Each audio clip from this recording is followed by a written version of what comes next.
Mula sa #1 Smart Dishwashing Paste. Ang galing-galing mo! Smart dishwashing paste ko! Pritong ulam na masebo, plato o kaldero. Tanggaling for everyday. Ganyan pag Smart ang dishwashing paste. May double tanggaling formula. Tanggal galing ang sebo at bakterya. Bahid para walang bahid, linis fantastic sa metal at plastic. #1 ko to! Tanggaling-galing mo! Smart dishwashing paste. Heavy duty linis bawat pahid. Smart Dishwashing Paste, manufactured by ACS Manufacturing Corporation. ISO certified, world-class quality. ACS.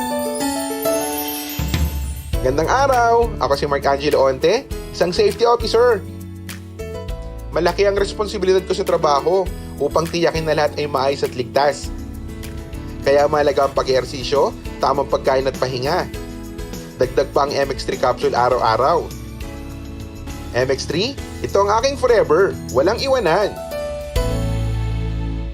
Mahalagang paalala, ang MX3 capsule ay hindi gamot at hindi dapat gamiting panggamot sa anumang uri ng sakit. Para sa damit na ka-bloom sa bango, subukan ang Charm Fabric Conditioner. Charm Fat Corn, bangong kumaga-bloom. Charm Fat Corn, damit ay may bango ng salibong bulaklak. Charm Fabric Conditioner with Stay Fresh Technology. Damit ay ka-bloom sa bango. Charm Fat Corn, bangong kumaga-bloom. Charm Fat Corn, damit ay may bango ng salibong bulaklak. Charm Fabric Conditioner, manufactured by ACS Manufacturing Corporation. ISO certified, world-class quality. ACS. Pagbasa sa Aklat ng Kawikaan, Kabanata 12, talata 1 hanggang 28, ang taong may unawa ay tumatanggap ng payo, ngunit ayaw mapaalalahanan ang matigas ang ulo. Si Yahweh ay nalulugod sa taong matuwid, ngunit sa masasama siya ay nagagalit. Ang makasalanan ay hindi mapapanatag, ngunit ang matuwid ay hindi matitinag. Ang mabuting babae ay karangalan ng asawa, ngunit kanser sa buto ang masamang asawa. Ang taong matuwid ay mabuting makiharap, ngunit ang masama ay bihira lang magtapat. Pumapatay ng lihim ang mga pangungusap ng masama, ngunit ang salita ng matuwid ay nagliligtas sa kapwa. Ang masama ay lubusang mapaparam at di na magbabalik, ngunit ang sambahayan ng matuwid mananatiling nakatindig. Ang taong matalino ay magkakamit ng karangalan, ngunit ang aanihin ng masama ay pagkutsa lang. Ang maralitang nagsisikap ay mabuting di hamak kaysa nagkukunwang mayaman, ngunit sa gutom nakasadlak. Kahit sa kanyang mga hayop ang matuwid ay mabait, ngunit ang masama kahit kanino ay sadyang mabagsik. Ang taong masipag ay sagana sa lahat, ngunit ang isang hangal sa yaman ay salat. Ang nais ng masama ay puro kasamaan, ngunit ang tuntungan ng matuwid ay hindi magmamaliw.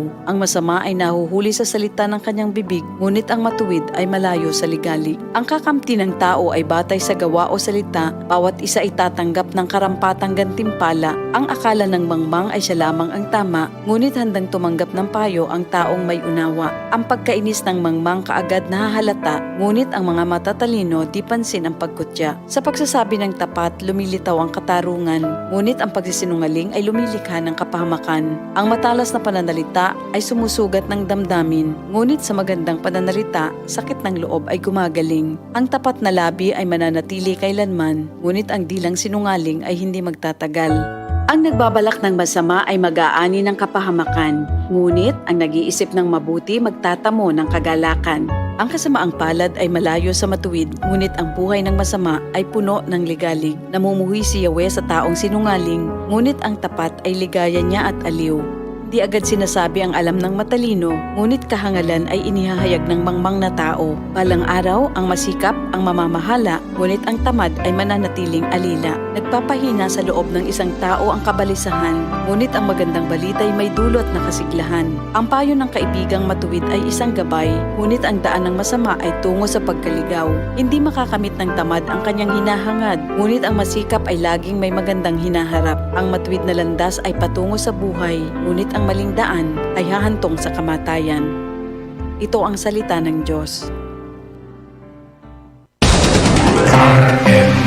Sa Metro Manila, DZXL. Radyo Trabaho, DZXL. ang tunay na gabay sa hanap buhay. Life,